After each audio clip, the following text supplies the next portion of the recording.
CM Surjewala sir, ಈಗ ಮುಖ್ಯಮಂತ್ರಿಗಳಲ್ಲ sir. CM ಕುರ್ಚಿ ವಿಚಾರದಲ್ಲಿ ಸ್ವಾಮೀಜಿಗಳು ಮಧ್ಯಪ್ರವೇಶ ಮಾಡ್ತಾ ಇರುವಂಥದ್ದು, ಡಿ ಕೆ ಶಿವಕುಮಾರ್ ಅವರು ಆಗಲಿ ಅಂತ ಕೆಲವೊಂದಿಷ್ಟು ಜನರು ಇರುವಂಥದ್ದು, ಇನ್ನು ಕೆಲವೊಂದಿಷ್ಟು ಸಿದ್ದರಾಮಯ್ಯ ಪರವಾಗಿರುವಂಥದ್ದು. ಡಿ ಕೆ ಶಿವಕುಮಾರ್ ಎಲ್ಲೊಂದು ಸ್ವಾಮೀಜಿಗಳ ಬೆಂಬಲವನ್ನು ಪಡ್ಕೊಳ್ಳಿಕ್ಕೆ ಒಂದು ಪಡೆಯನ್ನು ರಚನೆ ಮಾಡ್ತಾ ಇದ್ದಾರೆ.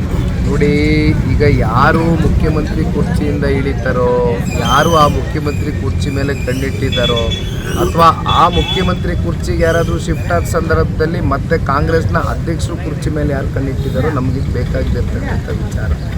ಇವತ್ತು ಈ ರಾಜ್ಯ ಸರ್ಕಾರ 136, 138 ಸ್ಥಾನ ಸಂಪೂರ್ಣ ಬಹುಮತದ ಸರ್ಕಾರ ಈ ರಾಜ್ಯದಲ್ಲಿ ರಚನೆ ಮಾಡಿದೆ. ಜನ ಆಶೀರ್ವಾದ ಮಾಡಿದ್ದಾರೆ. ಮಾತಿದ್ರೆ ಗ್ಯಾರಂಟಿ ಅಂದಿದ್ದಾರೆ. ಪ್ರಣಾಳಿಕೆಯಲ್ಲಿ ಅವರೇ ಹೇಳ್ಕೊಂಡಿದ್ರು ಗ್ಯಾರಂಟಿಗಳನ್ನ ಕೊಡ್ತೇವೆ ಅಂತ. ಇಲ್ಲಿವರೆಗೂ ಸಮರ್ಪಕವಾಗಿ ಕೊಡಲಿಕ್ಕಾಗಿಲ್ಲ ಅಂತಕ್ಕಂಥ ಜನಸಾಮಾನ್ಯರು ಚರ್ಚೆ ಮಾಡ್ತಾ ಇದ್ದಾರೆ. ಆದರೆ ಇವತ್ತು ಧಾರ್ಮಿಕ ಗುರುಗಳು ತಾವೇನು ಪ್ರಶ್ನೆ ಕೇಳಿದ್ರು, ಧಾರ್ಮಿಕ ಗುರುಗಳು ಒಂದಷ್ಟು ಸಂದರ್ಭದಲ್ಲಿ ಇವತ್ತು ಬಹುಶಃ ನಮ್ಮ ಸಮುದಾಯದ ಕೆಲವೊಂದಷ್ಟು ನಾಯಕರುಗಳು ಮುಂದೆ ಅವಕಾಶ ಬಂದು ಕೂತಂಥ ಸಂದರ್ಭದಲ್ಲಿ ಕೂರಲಿ ಅಂತಕ್ಕಂಥ ಭಾವನೆಯನ್ನು ವ್ಯಕ್ತಪಡಿಸಿರ್ಬೋದು. ಅದರಲ್ಲಿ ತಪ್ಪೇನೆ ಅಲ್ಲ. ಇಷ್ಟೆಲ್ಲ ಮಧ್ಯದಲ್ಲಿ ಕೂಡ ಸಿಎಂ ಅವರು ನನಗೆ ಎಲ್ಲ ಶಾಸಕರ ಬೆಂಬಲ ಇದೆ, ಡಿ ಕೆ ಶಿ ಅವರಿಗೆ ಶಾಸಕರ ಬೆಂಬಲ ಇಲ್ಲ, ನಾನೇ 5 ವರ್ಷ ಮುಂದುವರಿತೀನಿ ಅಂತಂದು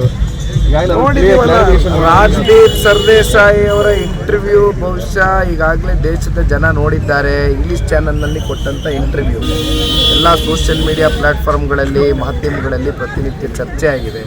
ಅದರಲ್ಲಿ ರಾಜ್ಯದ ಮುಖ್ಯಮಂತ್ರಿಗಳೇ ಸ್ವತಃ ಅವರ ಬಾಯಿಂದನೇ ಹೇಳಿದ್ದಾರೆ. ಏನಂತ ಹೇಳಿದ್ದಾರೆ? ಡಿ ಕೆ ಶಿವಕುಮಾರ್ ಅವ್ರ ಹತ್ರ 2-3 ಶಾಸಕರು ಅವ್ರ ಜೊತೆಯಲ್ಲಿ ಇದ್ದರೆ ಹೆಚ್ಚು ಅಂತಕ್ಕಂಥದ್ದು ಹೇಳಿದ್ದಾರೆ.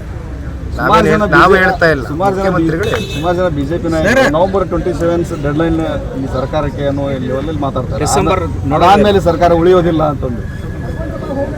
ನಾನು ಅದ್ರ ಬಗ್ಗೆ ಏನು ಹೆಚ್ಚಾಗಿ ಮಹತ್ವ ಕೊಡ್ತಕ್ಕಂಥದ್ದಕ್ಕೆ ಹೋಗೋದಿಲ್ಲಣ್ಣ.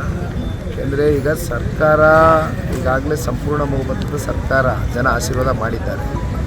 ಇಲ್ಲಿ ಮಧ್ಯದಲ್ಲಿ ನಾವು ಬೇರೆ ಬೇರೆ ರೀತಿ ವಾಮಮಾರ್ಗವನ್ನು ತಗೊಂಡು ಸರ್ಕಾರ ರಚನೆ ಮಾಡ್ತಕ್ಕಂಥ ಪ್ರಶ್ನೆ ಇಲ್ಲ. ಇಲ್ಲಿ ಜನ 5 ವರ್ಷಗಳ ಕಾಲ ಕಾಂಗ್ರೆಸ್ಗೆ ಆಶೀರ್ವಾದ ಮಾಡಿದ್ದಾರೆ. ನಾವು ಇವತ್ತು ವಿರೋಧ ಪಕ್ಷದ ಸ್ಥಾನದಲ್ಲಿ ಕೂತ್ಕೊಂಡಿದ್ದೇವೆ. ವಿರೋಧ ಪಕ್ಷದ ಸ್ಥಾನದಲ್ಲಿ 3 ವರ್ಷ ಕೆಲಸ ಮಾಡ್ತೇವೆ. ಧನ್ಯವಾದ.